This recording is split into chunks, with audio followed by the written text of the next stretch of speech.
What is going on, Neon Nation? And over the last few days, I've been half tourist, half merc in the worst place to live in America, Night City. I've soaked in over 30 hours of Cyberpunk 2077. So today you guys are gonna get my spoiler-free thoughts, impressions, and feedback after immersing myself in this world over the past 2.5-ish days. Now I'm not gonna lean too hard into this video because I am saving most of my thoughts for my full review, which will come out soon, but this should whet your appetite for that quite nicely. Before we get into it, review code has been provided by CDPR, so a big thank you to them for allowing me to give you guys my thoughts and impressions in the lead up to release. Now at this point, I'm not allowed to share my personal gameplay, so on screen you'll find the official gameplay trailer on a loop. But again, my full curated review will include more extended looks into Night City.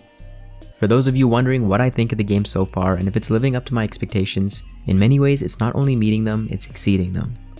I know there's been a lot of worries about if this game will live up to the monumental expectations it's been given. It's in my opinion that Cyberpunk will live up to the hype for most people. Now Cyberpunk doesn't really bare its fully chromed teeth till about 10 hours in, sort of like The Witcher 3, but when it does, prepare for the world of Night City to tell a wide variety of encapsulating stories. Night City itself is really something you have to experience. The initial shock and awe of the city has still not worn off in the 30+ hours that I've played thus far. When I mean shock and awe of the city, I'm not referring to its quests, its people, or even doing anything. It's simply standing, staring, and wondering how a city like this exists.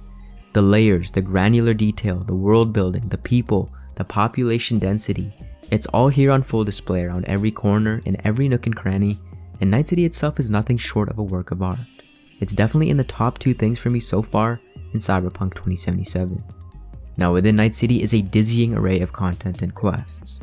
Quests are separated into main and side quests with a sprinkling of various different alternative activities like gigs and scanner hustles, which are effectively Witcher 3's random encounters or bandit camps with a little bit more context.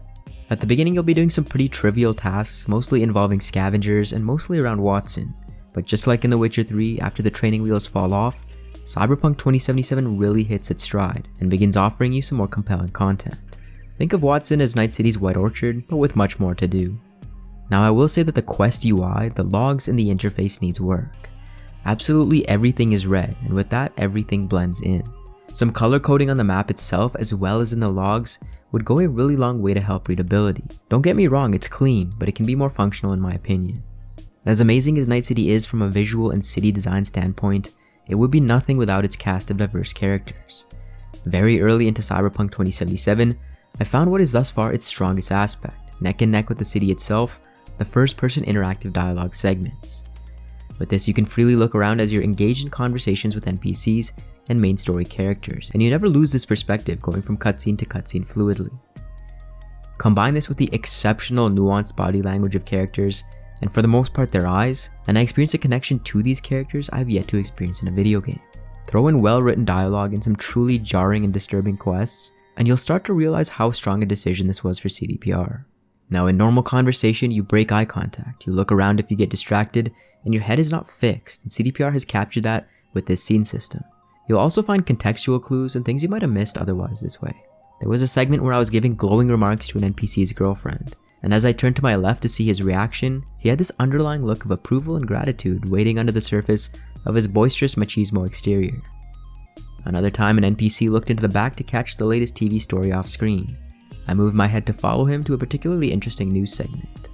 This is a system that gives each interaction some added authenticity to it. Another strength which goes hand in hand with CDPR's first-person scene system are the quests. The main quest is compelling right out of the gate, but side content will start off more slowly as you acclimatize to the controls, navigating the city, and your role as a merc. When they do start to pick up, however, they are in line with some of the best from The Witcher. One of the lengthier side quests I did was tied to the NCPD and Braindance, and is something that will stick with me for a while. It took me through a range of emotions while taking moments and breathers for connection with the people involved. That's really what seems to be at the core of Cyberpunk 2077, making human connections in a barbaric world, filled with everything and anything to make you anything but human. The soul of Night City is in its quests and its characters. Now let's talk about combat next. There's been some contention on whether or not the combat in Cyberpunk 2077 is weak or not. I'm someone who plays almost exclusively multiplayer shooters, and I have to say from that standpoint, the gunplay is quite good. Personally, I got the most enjoyment out of the tech weaponry, which not only had the most satisfying sound design, but could also penetrate cover, letting me run and gun or sit back from a distance and know where my enemies were hiding. With that being said, in a game where there is so much mastery on display, the gunplay can appear to be objectively worse, just purely based on the fact that it's just good. For me personally, I really enjoyed the gunplay. Skills, perks, and cyberware also really add this additional layer of customizability, and the fluid class system really lets you dabble into everything. Just before I miss it, customization in the character creator is not the most expansive ever, and was a bit underwhelming. There are some cool options there, it just didn't feel like there was a ton. In the grand scheme of things, it really doesn't matter since you rarely see your character, and you'll likely be wearing weirdly mismatched equipment anyways, since there's such a wide variety of styles and armors. Now initially via a tutorial, I thought I would actually really enjoy the melee in Cyberpunk, but so far it is a weak spot. Dodging is unintuitively tied to double tapping either the A or D keys, and although you can rebind it, it's still just a weaker element. To make things worse, it wasn't overly noticeable when you're landing hits or when you were getting hit, which muddies the readability of an already hard to pull off FPP hand-to-hand combat.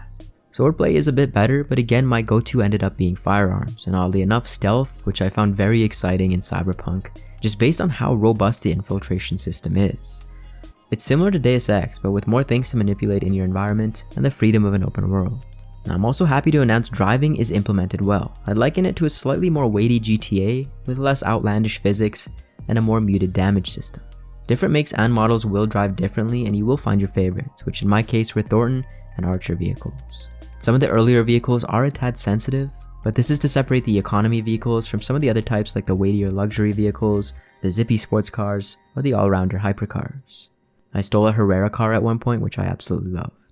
Also, I found myself driving mostly in third person, firstly to ogle at Night City as I was driving, and second because Night City has so many turns and windy roads that it was just easier. Going back to the Quest UI with all the layers to Night City, the waypoints and GPS can be very frustrating at times. Now the radio stations and music in general spans a wide variety of genres and tastes, with my favorite being the more experimental hallucinatory rhythms and some of the foreign flair. Those are my initial thoughts so far, full-blown in-depth review soon. And for more Cyberpunk, join Neon Nation by subscribing to the Neon Arcade.